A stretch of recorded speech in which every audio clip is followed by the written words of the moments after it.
Est-ce que ça va? Je suis très content d'être ici avec vous, d'ouvrir ensemble la parole de Dieu, et j'ai été très attentif. Nous avons chanté « Seigneur, viens Jésus, viens régner dans ma vie ».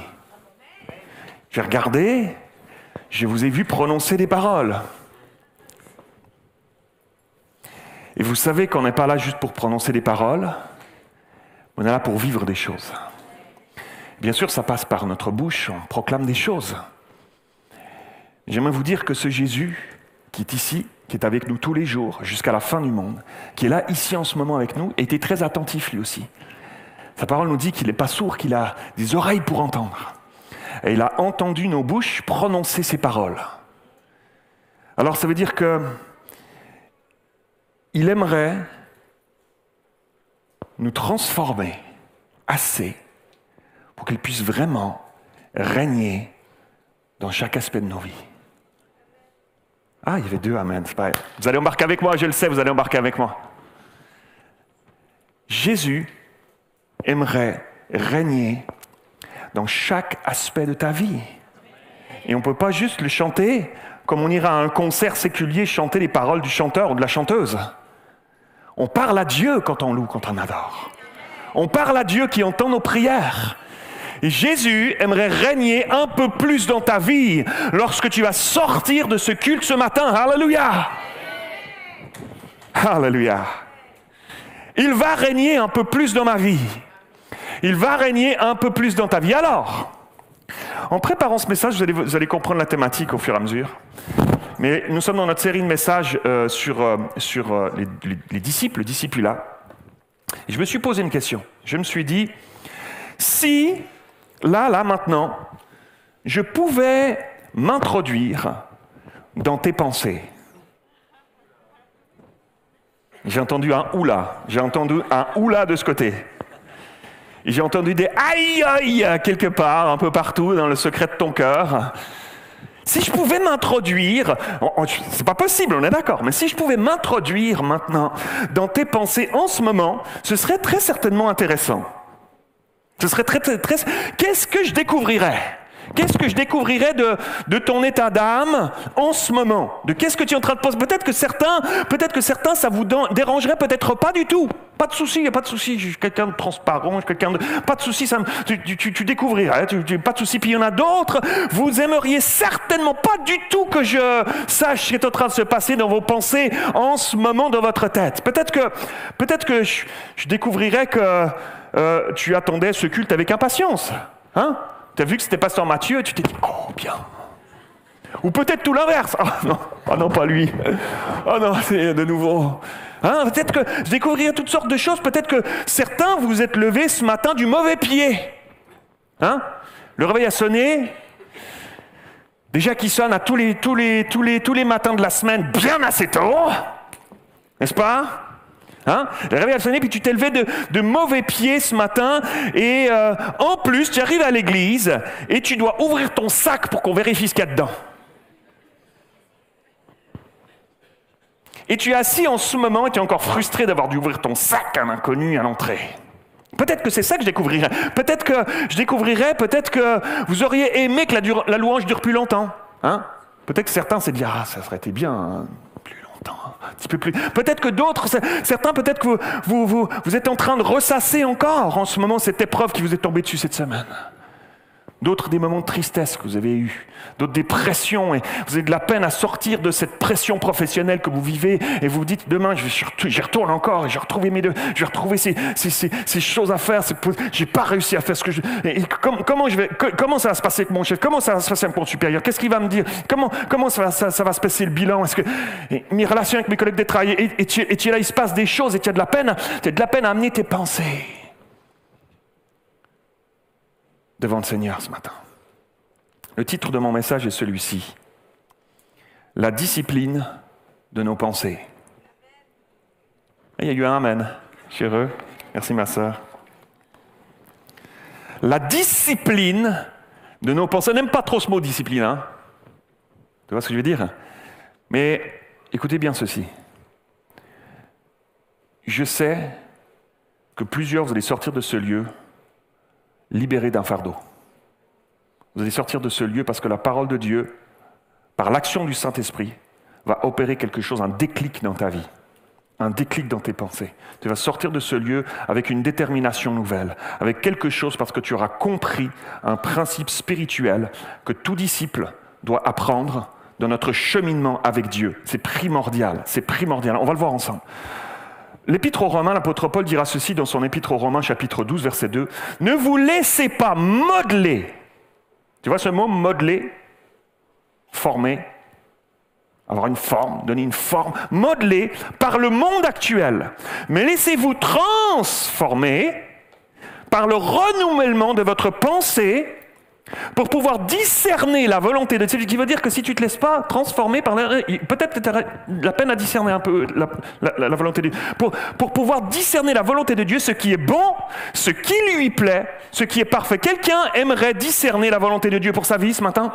Quelqu'un aimerait apprendre à connaître ce qui est bon, ce qui plaît à Dieu et ce qui est parfait en Dieu ce matin? Chaque jour, tout ce qui rentre par nos 5 sens va avoir une influence sur nos pensées. Tout ce qui rentre par nos 5 sens. Personne ici ne peut dire « Ah non, moi, il n'y a pas de souci, pasteur Mathieu, moi ça ne marche pas. Non, moi, ça n'a aucune influence sur mes pensées. Je gère parfaitement. Rien ne peut avoir une influence sur mes pensées. Tout va bien. Tout est géré, tout est sous contrôle, nickel, il n'y a pas de souci, il n'y a aucune émotion, il n'y a rien du tout qui est capable de mon quotidien de venir me chercher dans mes pensées, mes pensées qui amènent un comportement derrière. Non, moi je gère. Tout est bien sous contrôle, nickel. Personne ne peut me dire ça. Personne ne peut me dire ça. Nos 5 sens, mes amis. On va juste énumérer rapidement. Juste les yeux. Juste nos yeux. Nos yeux aujourd'hui, dans le monde dans lequel on baigne, incontestablement, c'est le domaine le plus influencé, qui a le plus d'influence sur nos pensées. Les yeux aujourd'hui. On est dans un monde visuel, tout est visuel, mes amis. On dit souvent, l'habit ne fait pas le moine. Ça vous dit quelque chose, ça? C'est un vieux dicton. Hein. Pourquoi on dit l'habit ne fait pas le moine? Parce que j'ai vu quelqu'un qui avait un habillement, parce que je l'ai vu avec mes yeux, quelqu'un qui avait un habillement, et puis je pose un diagnostic. J'interprète en fonction de ce que je vois avec mes yeux, mes amis. Il y a quelque chose qui influence nos yeux. Il y a tant de choses qui influencent nos yeux au quotidien et qui nous amènent à avoir des pensées. On se met à classifier les gens en fonction de comment on voit, de comment on les voit, de comment ils sont, de comment on les perçoit. Une impression visuelle, mes amis. Il y a un enjeu majeur. Il y a un enjeu majeur aujourd'hui au niveau de la gestion de nos yeux. Ce que tu laisses tes yeux regarder aujourd'hui. Tu me diras, pasteur, je ne peux pas vivre comme un aveugle tous les jours de ma vie. On est obligé de regarder les choses. Oui, mais comment tu gères? Comment tu gères ce que tu vois? Qu'est-ce que tu laisses tes yeux regarder? Quand tu es seul avec ton téléphone, quand tu es seul devant ton écran, quand tu es seul derrière ton ordinateur, quand tu es dans la rue, qu'est-ce que tu laisses tes yeux regarder, mes amis? Moi, je parle souvent du deuxième regard. Premier regard, tu peux rien y faire au premier regard. C'est comme ça. Hein. Je veux dire, je passe dans la rue, je vois quelque chose, je vois quelqu'un, etc. C'est le premier regard. Ça, on n'y peut rien. Je ne peux pas m'arracher les yeux. L'important, c'est qu'est-ce que tu vas faire après avoir vu une première fois. Hein? Après avoir scrollé une fois sur un truc. Est-ce que tu y retournes? Est-ce que c'est ça? C'est le deuxième regard. Le deuxième regard, il est intentionnel. On a à apprendre à gérer ces choses-là, mes amis. Les yeux, on est bombardé. Je pourrais faire un message juste là-dessus, juste sur la gestion de nos yeux. On pourrait faire une série de messages juste là-dessus aujourd'hui. Vous voyez de quoi je parle? On est tous dans le même monde, on baigne tous dans le même monde. Nous avons à apprendre à gérer nos yeux. Le Saint-Esprit va nous aider si tu le veux. Hein. Le Saint-Esprit va t'aider. Peut-être que tu n'y arrives pas par toi-même. Certainement que tu n'y arrives pas par toi-même. Mais le Saint-Esprit est là pour nous aider. Il a dit qu'il ne laisserait pas seuls. Il a dit qu'il nous enverrait son Saint-Esprit. Il nous l'a envoyé déjà il y a 2000 ans en arrière. Il est là avec nous, mes amis. Trop souvent, on fait comme s'il n'était pas là. On va à l'église le dimanche, et puis quand je retourne, je sors du culte ici, je gère ma vie comme je veux, comme je l'entends, comme je faisais avant. Et Dieu veut nous apprendre à gérer ça différemment. Ça prend une intentionnalité de notre part de dire « Oui, Seigneur, je veux que tu m'apprennes à gérer mes yeux. Je vais te les soumettre. Je vais les soumettre à ta seigneurie, Seigneur Jésus. » Mes yeux. Deuxièmement, notre ouïe baigne constamment dans les bruits de la vie. D'ailleurs, on parle aujourd'hui de pollution sonore. Hein? Pollution sonore, mes amis. Constamment. Ce qui sort de la bouche des gens que tu fréquentes, avec qui tu te tiens. Ça va avoir une influence à un moment donné. Tu baignes dans un bocal. À un moment donné, tu vas avoir le goût de ce qui est dans le bocal autour de toi, à un moment donné. Il y a quelque chose qui vient, qui rentre, et ça va avoir une influence sur nos pensées. Et si on n'a pas pris conscience qu'on a besoin d'apprendre à gérer nos pensées, ces pensées vont se mettre à engendrer des façons de penser. Et ces façons de penser vont commencer à engendrer des comportements. C'est comme des tests que Dieu met sur notre route d'enfant de Dieu. Il y a un test sur ta route à chaque jour de ta vie. Et il y a un test de comment est-ce que tu vas te comporter en fonction de ce qui rentre par tes sens, tes yeux, l'ouïe, en fonction de ce qui rentre par là, quelles informations, qu'est-ce que tu vas faire avec ces informations-là. Des tests qui vont démontrer si on a vraiment été transformé par Dieu jusque dans nos pensées. Ce que tu entends ce matin, ce que Dieu aimerait transformer dans ta vie, va amener à avoir des pensées. Tu le sais, ce sur quoi Dieu met son doigt dans ta vie en ce moment, le Saint-Esprit. Qu'est-ce que je fais avec ça? Est-ce que je me dis juste un message de plus, je vais passer à autre chose comme d'habitude? Est-ce que tu dis, ou est-ce que tu es en train de te dire, je n'aime pas Pasteur Mathieu, il est encore en train de me dire un nouveau truc là? Qu'est-ce que tu te dis? C'est vrai, c'est vrai. Ça va amener des pensées qui vont amener un comportement, un choix de vie. Tout à l'heure, je vais faire un appel. Tu auras un choix à prendre. Je m'engage ou je ne m'engage pas. Je lève ma main ou pas. Et ça va être déterminant pour ta vie spirituelle aujourd'hui et pour ton avenir, pour cette année qui est là devant toi. De quel genre de disciple est-ce que tu seras? L'odorat. Et vous remarquez comment une odeur peut nous rappeler une situation particulière. Vous avez remarqué ça? Une odeur, un parfum. Tu rentres dans un lieu et puis tu sens la bonne odeur d'une cuisine qui enveloppe le lieu. Puis en l'espace d'un instant, tu te retrouves des années auparavant, même des fois dans ta petite enfance, dans la cuisine de grand-maman qui est en train de faire un bon petit pot-au-feu. Et puis, un instant, tu te revois en face, grand-maman qui est là, elle n'est plus là aujourd'hui de ce monde, mais tu te retrouves en face de grand-maman, un petit garçon là, et tu te retrouves en un instant comment une odeur peut te rappeler une situation, parfois une odeur qui te rappelle une situation terrible que tu as pu vivre peut-être. Quelque chose de douloureux, de difficile. Des fois, ces choses-là peuvent tellement avoir une influence jusque dans nos pensées, alors. Juste une bonne odeur le matin de croissant, quand tu t'engouffres dans la bouche de métro, et puis qu'il y a Anne-Marie Blachère quelque part par là, et puis, on ne sait pas qui c'est d'ailleurs, je n'ai jamais vu sa face, cette dame. Mais... une bonne odeur qui, ça te donne une pensée, ça te met de bonne humeur. Tu as envie de manger un bon petit croissant, un bon petit pain au choc pour démarrer la journée. C'est sympa, ça influence nos pensées. Juste une odeur. Ces choses-là ont une influence. Si tu t'assieds dans les transports et qu'un SDF qui sent pas bon s'assied à côté de toi, ça va influencer tes pensées. Est-ce que je fais? Je change de place? Je respire par la bouche. Qu'est-ce que je fais? J'essaie de lui parler quand même. Est-ce que je me dis, Seigneur, s'il s'assied là, il y a peut-être une raison. Ce n'est pas à propos de ce que je sens en ce moment, c'est à propos de ce que toi tu ressens pour cet homme, pour cette femme. Voyez-vous, ça a une influence sur nos pensées. Si ça continue comme ça, ne vous inquiétez pas, je change de micro. On va tester encore un petit peu pour voir si ça marche, mais... Nos pensées sont chaque jour un champ de bataille, mes amis. Chaque jour. Le toucher. Et oui, tous les jours, je touche des milliers de choses. Depuis le Covid, on a pris conscience un peu de ça. On cherche du gel hydroalcoolique encore un petit peu de temps en temps maintenant, et quelques réflexes un petit peu. On touche tellement de choses aujourd'hui, même dans les transports. Et c'est la même chose dans notre quotidien. Si je touche la casserole et que la casserole est trop chaude et que je me brûle, je vais avoir tendance à avoir une pensée qui va m'arriver. Des pensées même qui vont me bombarder. Un désir qui va avoir un désir de poser quelque chose, en tout cas de sortir un truc de ma bouche, instantanément, rac, un truc, un juron, quelque chose comme ça ou pas. Je me suis fait mal. Je me suis encore, etc. Si je suis sous la douche et que je suis bien sous la douche le matin et qu'il y a une bonne petite température juste magnifique qui est là et qui me coule sur le corps, je suis bien parti pour ma journée, je suis comme mon petit cocon et tout à coup instantanément parce que le voisin en même temps que toi et différents voisins nombreux ont décidé de se doucher en même temps que toi et qu'il n'y a plus assez d'eau chaude et d'un seul coup, ça passe au froid comme ça. Tu vois ce que je veux dire? Ça t'est déjà arrivé? Wouhou! Ça va t'amener une pensée. Ça va t'amener une pensée, ça va nous amener une pensée. C'est toutes ces choses-là. C'est le toucher. Le toucher, mes amis, ça va inévitablement avoir une influence sur nos pensées. Je vous reviens dans quelques instants.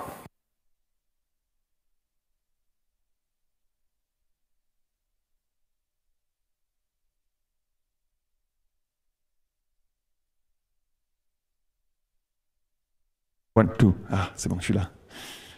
J'ai bien vérifié, personne n'est parti. Mes amis, si tu mets la main sur la poignée de la porte des toilettes au restaurant et qu'elle est collante ou gluante, ça va t'amener à ressentir quelque chose. Ça va t'amener à penser à quelque chose. Hein, n'est-ce pas? C'est fou comme on est influencé par nos pensées au quotidien. Mais peut-être que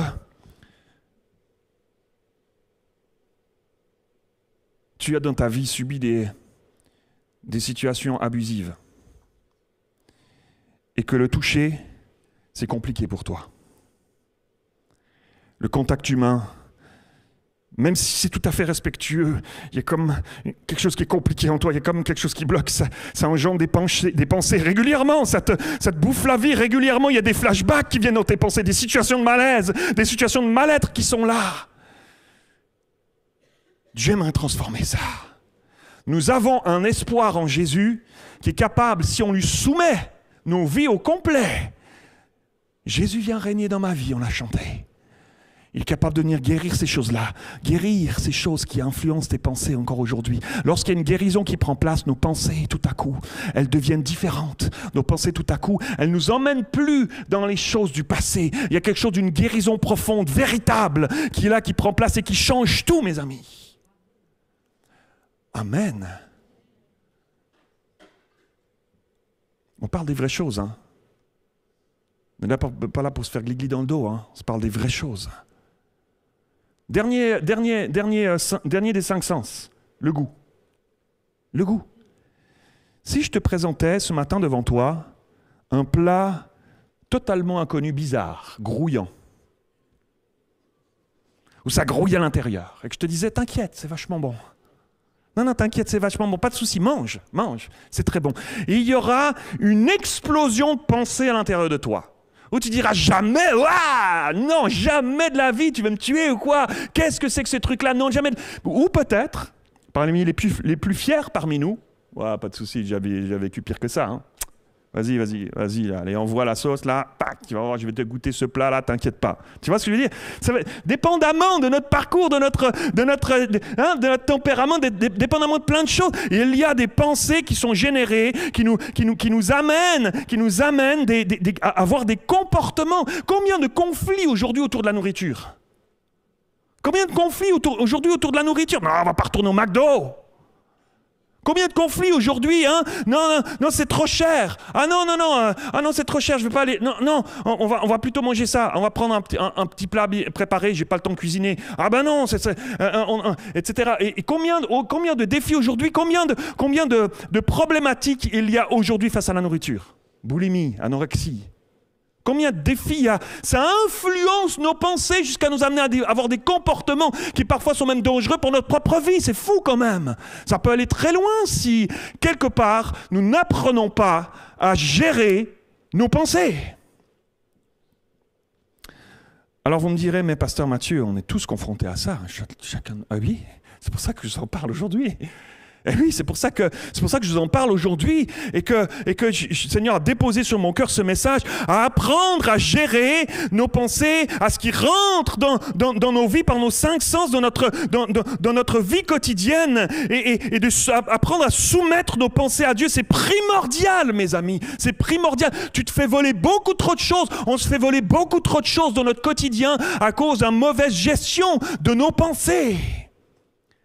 Proverbe chapitre 23, verset 7 nous dit ceci. « Car l'homme est comme les pensées de son âme. »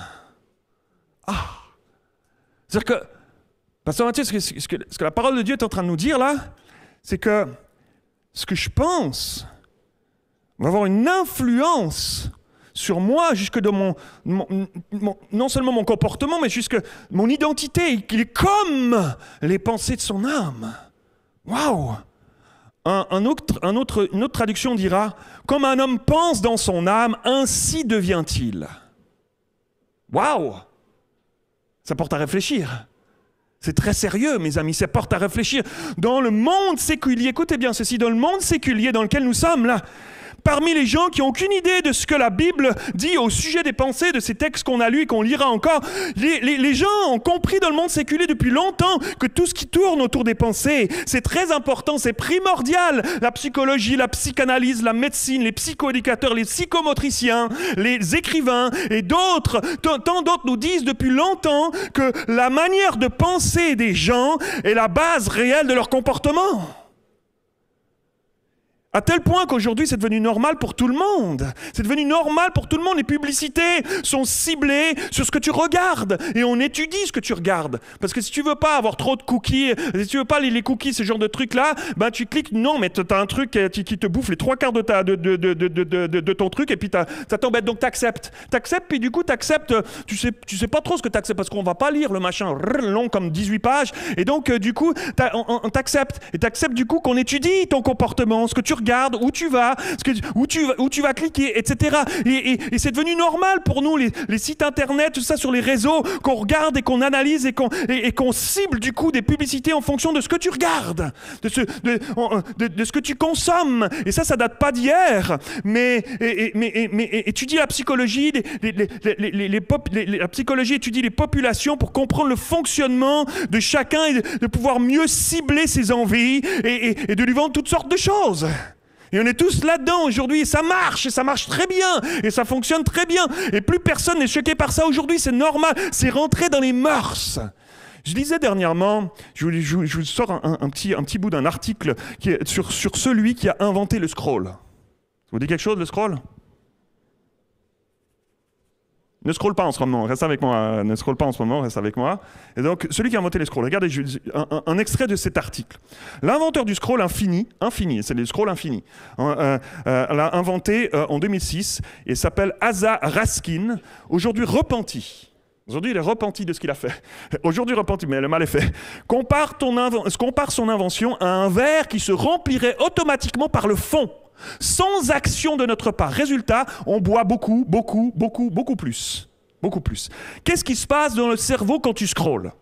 En plus de changer le repère visuel, les entreprises de la tech se servent du fonctionnement de notre cerveau pour capter notre attention plus longtemps.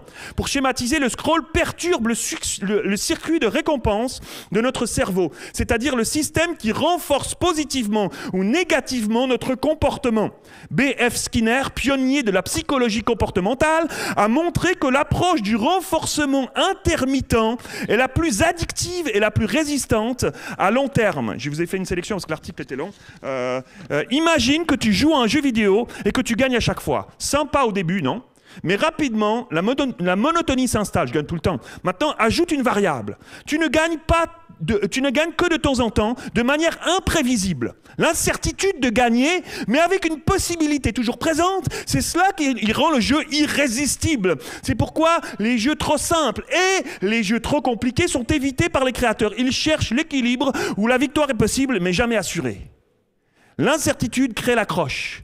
Les réseaux sociaux l'ont bien compris et c'est exactement ce qu'appliquent leurs algorithmes. Quand tu scrolles sur Insta, sur Twitter, LinkedIn, tu ne vas pas trouver un intérêt pour chaque contenu, mais seulement pour certains. Et dans ton cerveau, l'incertitude engendrée par cette mécanique libère des petites doses de dopamine à chaque fois que tu trouves quelque chose d'intéressant. Et cette sécrétion intermittente de dopamine, j'ai bientôt terminé, qui crée un puissant cercle vicieux. C'est ça, qui crée un puissant cercle vicieux, on dirait à l'article. On veut revivre chaque sensation de récompense. Alors on continue à faire défiler en espérant tomber sur le prochain contenu dopaminergique. Le scroll infini joue avec notre neurochimie pour nous maintenir engagés. Ce n'est pas sans conséquence sur notre fatigue émotionnelle et notre santé mentale. Bing, ça parle à quelqu'un ou pas ? Je savais qu'il n'y aurait pas trop de amen, hein, mais t'inquiète, hein, ça va venir. La philosophie dit « Vous êtes ce que vous pensez ». Mais ils ne se rendent même pas compte qu'ils citent la parole de Dieu qu'il avait dit bien avant eux. Hein? Car l'homme est comme les pensées de son âme, on l'a lu tout à l'heure, Proverbe. Mes amis, il est temps d'apprendre à gérer sérieusement nos pensées au milieu de ce monde qui ne demande qu'une chose, s'accaparer tes pensées. S'accaparer nos pensées, parce que c'est là qu'est le combat. C'est là qu'est le vrai combat. C'est là qu'il se gagne ou qu'il se perd. C'est là que je décide quand quelque chose, une information arrive. C'est là que je décide après. C'est là qu'on gagne, qu'on perd de comment va se passer ta journée. Comment ta journée va se passer. Chaque jour de notre vie, c'est comme ça. On n'y échappe pas, chaque jour de notre vie. Comment va se passer ma journée, bien ou mal? Si tu vas te laisser prendre par la peur, la crainte, les anxiétés à nouveau ou pas? Si tu vas te laisser la tristesse t'envahir à nouveau, cette espèce de tristesse qui est là en permanence, si je vais laisser de nouveau cette mélancolie s'emparer de moi et me diriger par le bout du nez de ma journée ou pas? Si tu vas te laisser la frustration au travail ou à la maison ou sur la route, sortir en médisance, en colère ou pas? C'est déterminant. Si tu vas laisser ce vieux sentiment de rejet te saisir à nouveau et affecter tes relations partout autour de toi ou pas. C'est comme ça tous les jours de notre vie, mes amis. Et je crois qu'il est temps qu'une génération de chrétiens se lève, mes amis. Une génération de chrétiens se lève avec cette conscience-là et disent « Je reprends le contrôle de mes pensées. Je reprends avec l'aide de Dieu. Je reprends le contrôle de mes pensées. Je ne laisserai plus le monde alentour, mes propres émotions, moi-même, me dicter ce que je dois penser ou comment je dois vivre. Je ne laisserai plus la peur. Je ne laisserai plus la médisance. Je ne laisserai plus la honte. Je ne laisserai plus la tristesse. Je ne laisserai plus le découragement. Je ne laisserai plus ces choses. Je ne laisserai plus l'ennemi me susurrer ses mensonges. Je ne laisserai plus ces choses-là. Je veux que Jésus remplisse mes pensées, que ce soit lui qui m'inspire, que ce soit lui qui me transforme, que ce soit lui qui me remplisse de lui, de ses pensées, parce que ses pensées ne sont pas mes pensées, nous dit la parole de Dieu. Je veux qu'il me remplisse alors de ses pensées. C'est déterminant. Alors, mes amis, quelqu'un dit Amen. Alléluia. Ah. Mais vous êtes merveilleux. Et il commence à me connaître, c'est super, ça, j'apprécie beaucoup ça, frères et sœurs, on est ensemble, c'est merveilleux. Il vient d'avoir une bouffée d'amour, c'est pas la dopamine, c'est une petite injection d'amour là en ce moment, c'est merveilleux. On n'a pas laissé la sœur toute seule applaudir. Merci à ceux qui ont eu compassion, et on applaudit le Seigneur, bien sûr. J'aimerais vous dire que l'ennemi ne chôme pas, lui. L'ennemi ne chôme pas pour attirer le plus de monde possible loin de Dieu. La Bible nous dit que dans les temps de la fin, il va se déchaîner. Et s'il était possible pour lui de séduire même les élus, nous dit la parole de Dieu. C'est toi et moi, ça. Et donc, on doit aborder ces choses-là avec un grand sérieux. Ça passe par nos pensées, mes amis. Ça passe par nos pensées. Il s'intéresse, l'ennemi s'intéresse grandement à tes pensées. S'il arrive à se les accaparer, il gagne, mes amis, parce qu'il sait que s'il te tient par tes pensées, il te tient. Il te tient, il tient ta vie. Et face à lui, mes amis, il y a trop souvent une foule de chrétiens qui se prélassent en disant « Mais non, t'inquiète, c'est juste un concept. T'inquiète, non, je gère, il n'y a pas de souci. Faut profiter de la vie, on n'en a qu'une. Faut profiter de la life. » Et puis on est là, on se prélasse avec nos lunettes de soleil sur notre transat là, spirituel. Alors que l'ennemi est là, lui, il a une stratégie pour essayer de t'accaparer tes pensées, pour t'éloigner de Dieu. Et ça marche trop souvent encore. L'apôtre Paul dira dans sa deuxième épître aux Corinthiens, chapitre 10, verset 4, « Car les armes avec lesquelles nous combattons ne sont pas simplement humaines. Elles tiennent leur puissance de Dieu qui les rend capables de renverser quoi? Je vous redonne une deuxième chance. De renverser quoi? Des forteresses. Il a une capacité de renverser des forteresses que toi, tu n'arrives pas à faire tomber. Il est seul capable de renverser ces forteresses-là. Oui, nous renversons les faux raisonnements. Ça se passe où, les faux raisonnements? Ça se passe là. Les faux raisonnements, ainsi que tout ce qui se dresse prétentieusement contre la connaissance de Dieu, et nous faisons prisonnière toute pensée pour l'amener à obéir au Christ. Quelqu'un dit Amen, Alléluia. Mais on trouve tout dans la parole de Dieu, mes amis. On trouve tout dans la parole de Dieu pour nous aider à vivre ici-bas dans notre quotidien en nouveauté de vie, dans cette nouvelle alliance, Alléluia, à marcher par l'Esprit en nouveauté de vie. On y trouve tout dans la parole de Dieu, mes amis. Maintenant, il faut qu'on y marche. Il ne faut pas juste qu'on sache, moi ça ne m'intéresse pas, juste de savoir quelque chose ici. Je vais pouvoir le vivre dans ma vie quotidienne, mes amis. Satan est un expert pour amener des faux raisonnements dans nos pensées. Amener des faux raisonnements, c'est le prince des mensonges, mes amis. Et il a le temps, lui, il prend le temps. Il prend le temps. Et si tu n'as pas de stratégie pour apprendre à gérer tes pensées, lui, il en a une pour envahir tes pensées. Il en a une, mes amis. Il commence par bombarder notre esprit avec une stratégie précise. Il harcèle nos pensées avec des doutes, avec des trucs du passé, avec de la crainte, avec des hésitations, avec de la honte, avec des tentations, avec des raisonnements de toutes sortes. Et il sait ce qu'on n'aime pas. Il connaît nos insécurités, il connaît nos faiblesses, il connaît nos craintes. Il nous observe depuis l'aube de l'humanité.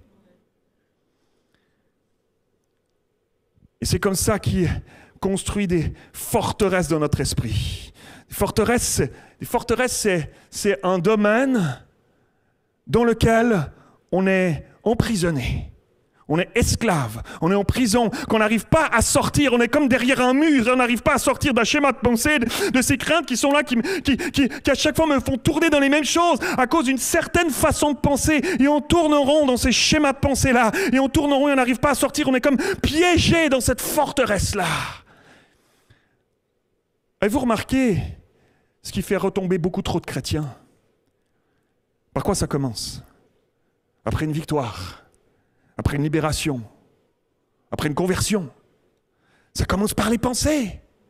Ça commence par les pensées. Satan se sert tellement souvent de nos pensées pour y monter des forteresses qui nous font tomber. Et il y a beaucoup trop de chrétiens qui se trompent en pensant que Satan s'est inséré dans nos pensées. Il ne s'est pas inséré dans nos pensées. Il est à l'extérieur, il nous susurre des choses et nous, on se met à y croire. Là, la forteresse prend place. Ce n'est pas Satan qui est dans mon cerveau là, puis qui a pris le contrôle. Il est à l'extérieur, tu es un enfant de Dieu. Il est à l'extérieur et puis il tourne, il est comme un lion rugissant cherchant qui dévorer. Il tourne autour de la maison et puis il cherche par la fenêtre. Si je peux me permettre cette image, il cherche par la fenêtre à faire peur. Putain, tu es derrière, tu dis il est dedans, il n'est pas dedans, il est dehors. Et il t'intimide. Il va essayer de te faire croire à son mensonge, que tu ouvres et que tu te mettes à croire à ça. Et forteresse prend place. Jésus va faire tomber des forteresses ce matin. Alléluia. Jésus va faire tomber des forteresses ce matin dans ta façon de penser.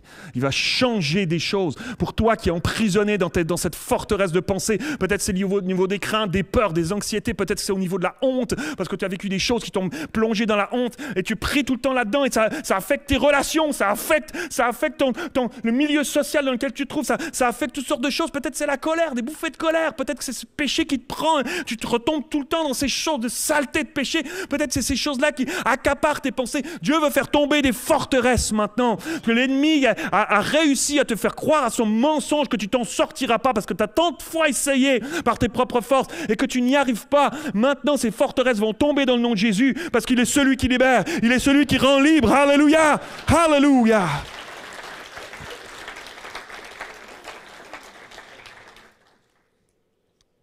Après avoir donné notre vie à Jésus, pour certains, c'était il y a longtemps en arrière. Pour d'autres, c'était peut-être récemment. Alléluia. On entre dans un nouveau monde.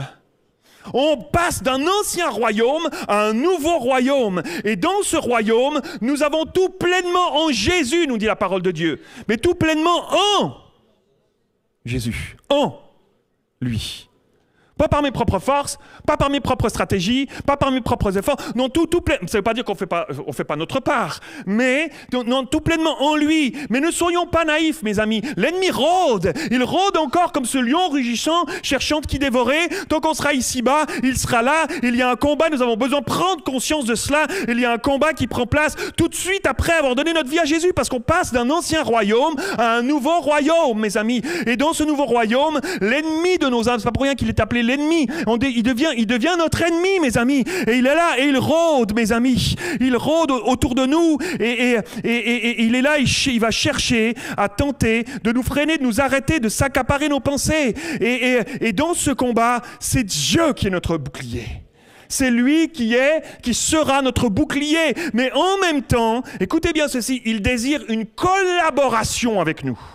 Il désire une collaboration. Il a besoin de nous. Il a besoin de notre collaboration. Il a besoin de sentir ton cœur ce matin qui dit « Seigneur, je ne ferai ce pas là, moi. Je ne ferai ce pas là de tout te confier. Je ne ferai ce pas là de plus y aller par moi-même. Je ne ferai ce pas là d'y aller plus par mes propres forces, mais appuyer sur toi, mes amis. » Tous les chrétiens que j'ai rencontrés au fil de mon cheminement, sans exception, qui ne voulaient pas vraiment faire cet effort-là pour se sortir de la boue de leur péché, pour apprendre à gérer leurs pensées, de dire Seigneur, c'est toi qui m'aides, j'y arrive pas, mais Seigneur, je choisis de marcher sur ce chemin-là, ne sont jamais vraiment sortis tant qu'ils ne voulaient pas collaborer avec Dieu. Choisir au quotidien d'être cette sentinelle qui va veiller. Mes amis, ne soyons pas naïfs. On est dans ce monde hostile autour de nous. Je ne suis pas en train de dire « faut avoir peur de tout, tu sors, tu as peur d'un truc, qu'est-ce qui va m'arriver ?» Non, on est en Jésus, mes amis, on est safe, on est bien. On est safe. Mais nous ne sommes pas dupes, l'ennemi rôde. Et nous sommes là et nous sommes appelés à veiller comme une sentinelle. La parole de Dieu nous parle de ça. Je ferai un message prochainement là-dessus. C'est comme une sentinelle qui veille sur mon propre cœur, sur mes propres pensées, sur ce qui va rentrer dans mes oreilles, avec qui je me tiens. Je choisis ces choses-là parce que je ne suis plus dans l'ancien royaume. Je suis dans un nouveau royaume, mes amis. Apprendre à développer une vie de prière. Se tenir devant Dieu, côtoyer Jésus au quotidien pour qu'il nous remplisse de sa pensée, c'est primordial. Fais-le pas, tu seras rempli de ta pensée, des pensées du monde, la pensée des collègues, la pensée des voisins, la pensée des politiciens, et il va te manquer quelque chose. On le sait, quand on néglige ces choses-là, on sent tout à coup qu'on se met à glisser.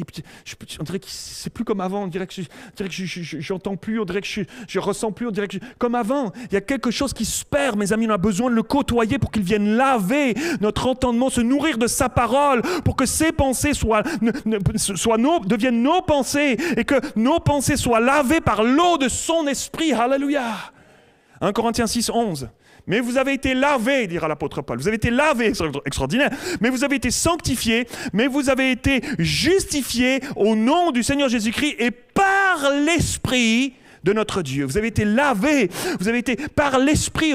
On a besoin d'être lavés. Pour ça, ça prend de le côtoyer, ça prend de payer le prix, de mettre nos genoux jour après jour à terre pour chercher la face de Dieu, côtoyer sa présence, chercher à se nourrir de la parole de Dieu. C'est des choses basiques, mes amis, mais c'est les choses qu'on néglige le plus, mes amis, de la vérité.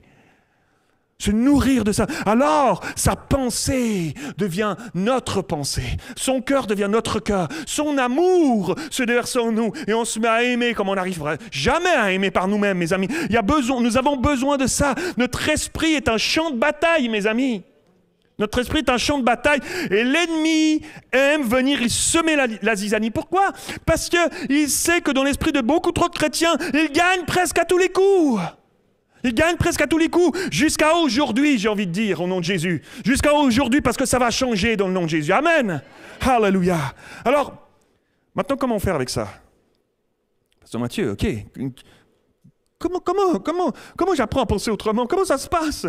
C'est facile, hein? Ok, ça a l'air facile de ta bouche ce matin, Pasteur Mathieu. Comment je fais? La parole de Dieu, mes amis, elle nous donne des clés extraordinaires. Quelqu'un dit merci pour la parole de Dieu. Alléluia.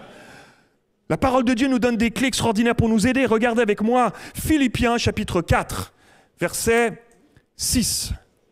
Ne vous inquiétez de rien. De rien, ça veut dire de rien. Ne vous inquiétez de rien. Est-ce que quelqu'un arrive à s'inquiéter de rien?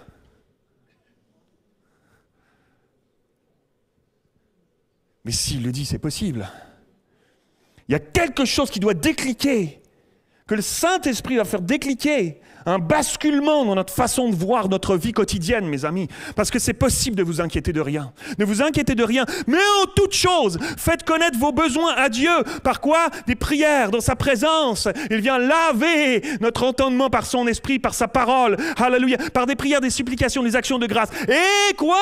Quoi? Face aux inquiétudes de ce monde? Et quoi? Et la paix. Il y a quelque chose qui se déverse de lui en nous. La paix, le shalom de Dieu qui surpasse toute intelligence. Gardera quoi? Et? Alléluia. Alors voilà, mes amis, vos cœurs et vos pensées. C'est possible que nos pensées soient gardées. Tu te lèves le matin, c'est possible qu'elles soient gardées quand tu pars au travail. Avec les défis qui sont les tiens, qui peut-être seront les mêmes que ceux de la semaine passée, puis que la semaine d'avant, puis etc. Peut-être que ça ne changera pas tout de suite. Peut-être que ça ne changera pas de sitôt. Mais il y a quelque chose à l'intérieur de toi, à l'intérieur de tes pensées qui lui aura changé et qui fera toute la différence. Alléluia. Alléluia. Et qui surpasse toute intelligence, gardera vos cœurs et vos pensées en Jésus-Christ. Au reste, frère, que tout ce qui est vrai. Regarde bien. Alors, qu'est-ce qu'il est en train de dire? Il a dit, il faut que tu chemines pour résister, avec l'aide de Dieu, à toutes ces choses-là qui t'envahissent les pensées. Dire non. J'arrêterai cette médisance qui sort de ma bouche. J'arrêterai de parler mal du collègue ou de la collègue. J'arrêterai de parler mal du voisin. J'arrêterai de parler mal de ce truc qui m'est arrivé il y a 45 ans en arrière et que je ressasse encore aujourd'hui parce qu'on m'a trahi, parce que, etc. J'arrêterai toutes ces choses-là. Eh bien, ok, j'arrête, mais je fais comment?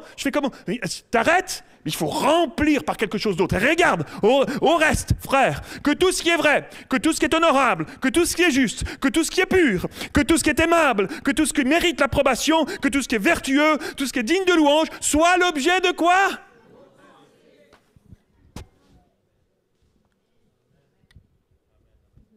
On trouve tout dans la parole de Dieu ou pas? On trouve tout dans la parole de Dieu. Tu rentres chez toi tout à l'heure, parce que j'ai pas le temps d'aller très loin encore là-dedans, mais tu rentres chez toi tout à l'heure, tu ouvres Philippiens chapitre 4 et tu t'en nourris et tu cherches, tu dis Seigneur, moi j'y arrive pas par moi-même. Tout ce qui est pur, tout ce qui est aimable, tout ce qui est mérite. Comment je peux être aimable avec mon voisin là? Il tape avec son ballon là, ses fils là, ils tapent avec leur ballon contre mon mur là, j'arrête pas, je vais me prendre une sieste, je vais me coucher le soir, ils sont en train de faire la fiesta à côté là. Comment je peux être aimable? Comment je peux, hein? C'est la pensée du monde, mes amis. Peut-être que tu devras aller sonner chez le voisin et dire s'il vous plaît, ce serait sympa de peu. Je vous aime beaucoup, mais mais ça n'empêche pas de faire une part. Mais à un moment donné, tu dis, mais non, je ne laisserai pas ces choses-là alimenter ma vie. Je ne retomberai pas dans ces vieilles ornières de ma façon de penser d'avant, colérique, de ma façon de penser d'avant, de jalousie, de ma façon de penser d'avant. Je ne retomberai pas dans ces choses-là, non. Seigneur, aide-moi. C'est quoi tout ce qui mérite l'approbation, tout ce qui est vertueux, tout ce qui est digne de louange, soit l'objet de mes pensées. Seigneur, je vais apprendre à le faire. Je n'ai pas appris, on ne m'a pas appris, je n'ai pas trop vu ça autour de moi. Seigneur, apprends-moi. Le Saint-Esprit va t'amener là. Le Saint-Esprit va t'aider. Un pas après l'autre, mais ça prend un cœur qui désire cette transformation. Ça prend un cœur qui est prêt à dire Seigneur, je ferai ce qu'il faut, mais je veux penser comme tu penses, je veux avoir ces pensées-là, j'y arrive pas, mais je les désire plus profond de mon être. Ce que vous avez appris, verset 9, et reçu et entendu de moi, est ce que vous avez vu en moi, pratiquez-le, et le Dieu de la paix sera avec vous. L'apôtre Paul, il avait une petite longueur d'avance, il avait commencé à marcher un petit bout de chemin sur ce chemin-là, il avait appris à ce que malgré les frustrations, malgré les emprisonnements, malgré les lapidages, malgré les crachats sur le visage, malgré les menaces, malgré tout ça, il avait appris à tout remettre à Dieu, à tout remettre entre ses mains, et de se nourrir, de se nourrir de tout ce qui est vrai, de tout ce qui est honorable, de tout ce qui est juste, de tout ce qui est pur, de ce qui est aimable, de ce qui mérite l'approbation, vertueux, digne de louange, dans ces pensées-là. Et il dit, vous m'avez vu le faire, vous m'avez vu traverser les galères qu'on a traversées, on les a vécues ensemble, ces persécutions. Vous avez vu tout ça, il est en train d'écrire aux Philippiens, vous avez vu ces choses-là, et vous m'avez vu me confier dans le Seigneur malgré tout, crier à lui, marchons ensemble sur ce chemin-là, alléluia. Quelqu'un dit amen, c'est glorieux, alléluia.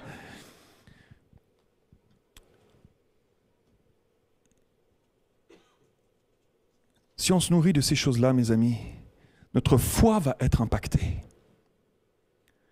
Notre foi, ta foi. Quels sont ceux qui ont envie de grandir dans la foi? Les disciples, un jour, ont dit, Seigneur, augmente notre foi. Ta foi va être impactée, parce que ça commence par là. Regardez ce que dit Paul dans l'Épître aux Romains, chapitre 10, verset 7. Ainsi, la foi vient de ce qu'on entend. Nourris-toi au bon endroit, côtoie le Seigneur. Il va te donner sa pensée à lui et pas la pensée du monde. Ce sera plus le scroll de ta vie, mais ce sera la pensée du Saint-Esprit qui va venir t'habiter. Côtoie cela, mes amis. Et tout à coup, ta foi va grandir parce que la foi va dire ce qu'on entend et ce qu'on entend vient de la parole de Christ. Alléluia! Alors que les musiciens s'approchent, merci. Peut-être que tu es ici ce matin et que tu prends conscience, peut-être que tu le savais déjà un peu, mais tu prends conscience d'une manière toute particulière ce matin, qu'effectivement, il y a un vrai combat, il y a un vrai enjeu qui est là. Pour chacun d'entre nous, mais pour ta part, chacun d'entre nous individuellement, un vrai combat dans tes pensées, il y a un enjeu pour ta vie. On marche ensemble sur ce chemin de grandir en tant que disciple. On prêche sur cette thématique-là depuis des semaines, et puis tu prends conscience ce matin qu'il y a un enjeu dans ta vie. Si tu veux devenir un vrai disciple de Christ, quelqu'un qui ressemble à Christ, qui grandit, qui marche à son image, il y a des choses qui vont devoir prendre place dans ta façon de gérer tes pensées. Peut-être que c'est lié aux craintes, aux anxiétés. Tu es quelqu'un d'anxieux naturellement. Tu te dis, Seigneur, je ne veux plus me laisser diriger par ces choses-là. Je sais que la peur, la crainte est une mauvaise conseillère. Je veux pas marcher là. Je veux plus marcher là. Trop souvent, je me fais avoir par ça. Ça me fait prendre des décisions hâtives. Ça me fait prendre des décisions qui sont pas sensées. Et puis ça se retourne contre moi finalement à la fin. Je veux plus marcher sur ce chemin-là, Seigneur. Peut-être que c'est sur ce chemin-là que Seigneur met le doigt dans ta vie en ce moment. Peut-être que c'est sur le chemin de la colère. J'ai trop souvent, j'ai vu ça, mon père, ma famille, j'ai baigné dans une ambiance où les seules réponses qu'on avait aux frustrations, la seule réponse qu'on avait face à quelque chose qui fonctionnait pas, face à quelque chose qui allait pas comme on voulait, c'était la colère qui sortait.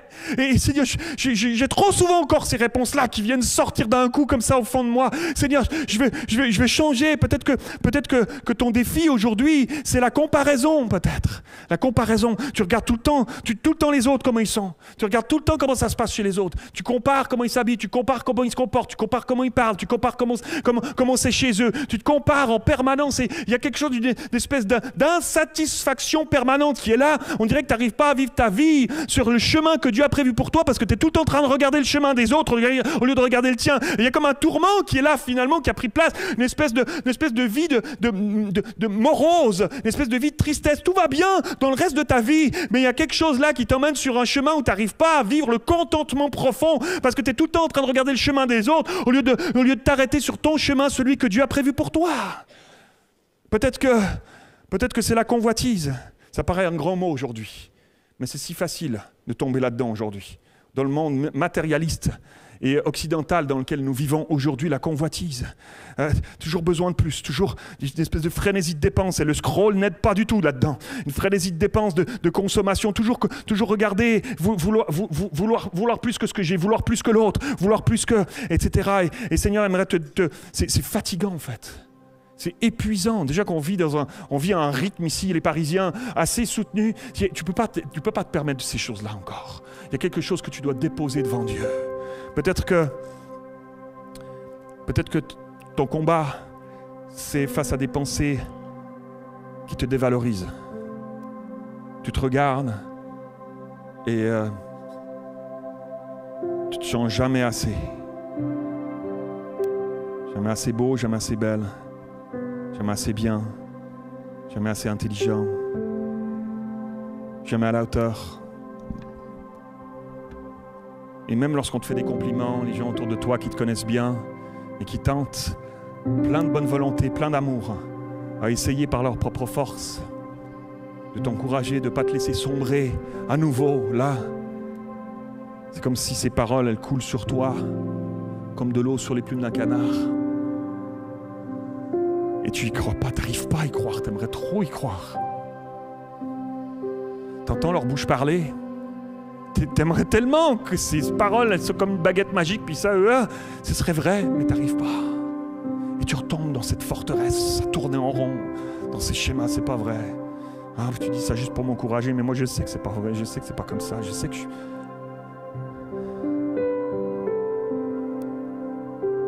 Peut-être que ton combat dans tes pensées aujourd'hui, c'est ce découragement qui se pointe si souvent. Parfois pour certains, c'est à la même période de l'année. Est-ce que tu as perdu quelqu'un? Ou que cette situation si difficile t'est tombée sur le coin de la figure? Tu tournes. D'une année à l'autre, ça va un petit peu mieux, ça va un petit peu mieux, puis se rapproche la date. Et puis, et ça retombe là. Et parfois même, tu as l'impression que c'est de plus en plus bas que ça retombe. Avec cette dépression qui guette, qui plane. Même avec des pensées noires pour certains. Il y en a certains, vous êtes ici et vous tournez en rond.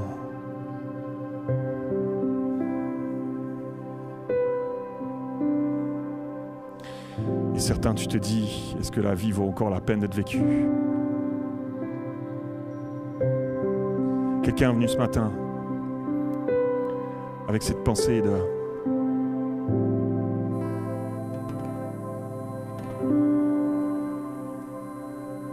cette vie n'en vaut pas la peine. Ça se passe dans tes pensées, mon frère, ma sœur. Dieu ne pense pas ça de toi. Est-ce qu'on peut incliner nos têtes?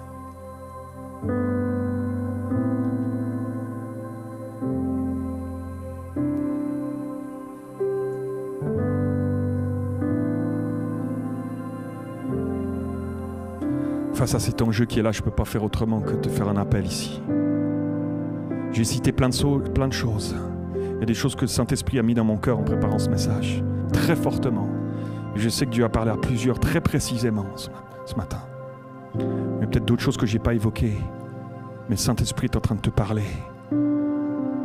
Personne d'entre nous n'est épargné par la gestion de ses pensées. Cette question-là est si importante. Il y en a peut-être qui disent ce matin, Pasteur Mathieu, je fais un pas. Je choisis d'arrêter de les gérer par moi-même. Je vais les soumettre à Dieu. Je vais changer ça. Seigneur, viens changer ça. Aide-moi à penser comme tu penses. Aide-moi à voir comme tu vois. J'y arrive pas, Seigneur. Viens guérir mon cœur. Tu vois que ces forteresses qui sont là, j'y pense tout le temps parce que j'ai eu ça. Puis on se trouve toutes sortes d'excuses tout le temps. On a tout le temps des bonnes raisons. Seigneur, ces raisons, je te les dépose aujourd'hui, Seigneur. Je te les dépose aujourd'hui, Seigneur. Toi, viens me transformer. Lève ta main là où tu es. J'ai envie de te dire, même lève-toi là où tu es. Prends courage. Lève-toi. Prends courage. Lève-toi. Lève-toi. Si c'est toi, lève-toi, Seigneur. Seigneur.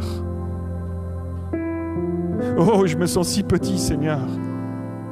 Oh, je me sens si loin. J'y arrive tellement pas. J'aimerais te dire, bienvenue au club de ceux qui n'y arrivent pas par eux-mêmes. Bienvenue. C'était le temps que tu y arrives. Parce qu'on va laisser le Saint-Esprit nous transformer. Alléluia. Il y en a, Dieu va te guérir maintenant. Dieu va guérir ton cœur maintenant. Je prie, Saint-Esprit, tu descends maintenant sur ceux et celles qui ont besoin d'être guéris, restaurés d'un abus, d'une violence, d'un viol. Oh Seigneur Jésus, ils sont emprisonnés depuis trop longtemps dans ces schémas de pensée, face à la peur, face à la honte. La honte va changer de camp ce matin dans le nom de Jésus.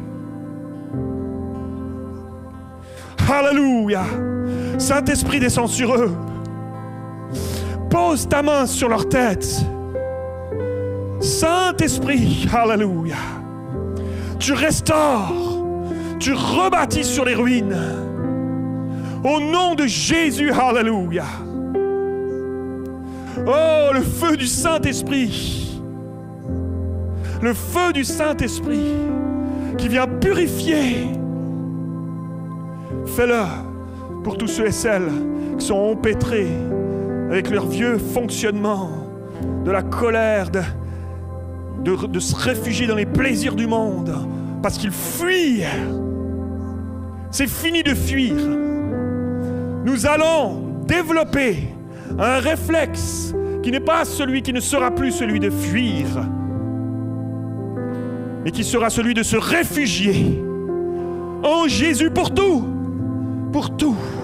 C'est parce que nous avons tout pleinement en lui, au nom de Jésus. Alléluia. Fais ton œuvre, Saint-Esprit. Alléluia. Fais ton œuvre, Saint-Esprit.